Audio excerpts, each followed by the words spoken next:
If you are experiencing anxiety or panic attacks or depression, you may consider talking to a therapist online. Seeing a therapist online is a very good and very convenient way of getting help. And it's generally a lot less intimidating than going to see a therapist in person. So if you'd like to talk to a therapist online, do please go to my website and then learn more about this process of Skype counseling that I offer, and then email me and we can schedule a time when we can have an online therapy session. So the advantages of talking to a therapist online, as I said, are ones of convenience, and also it's much more comfortable for you.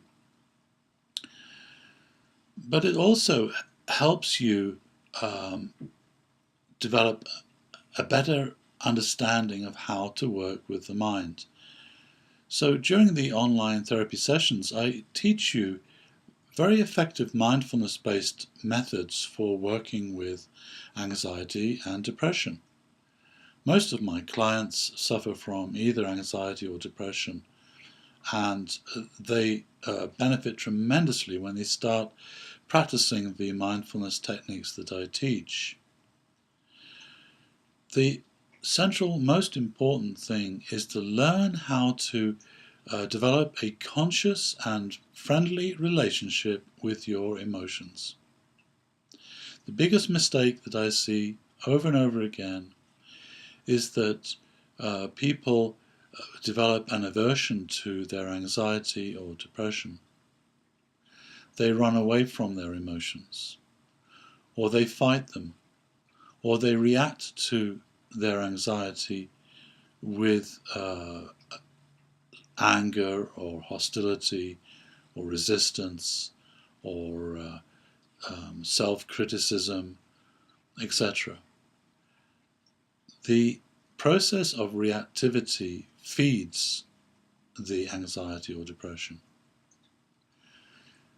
It only begins to change when you change your relationship to your emotions.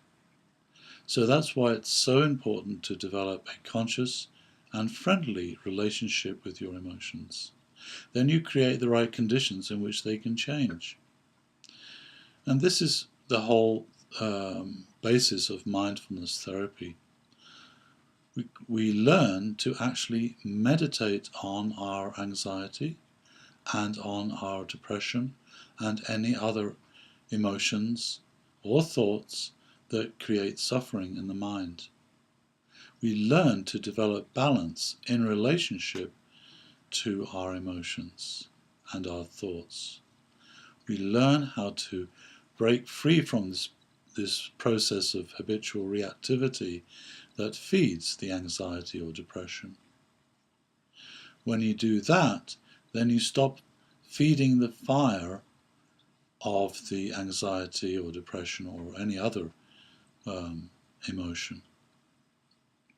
When you stop feeding it, it begins to change and it begins to heal.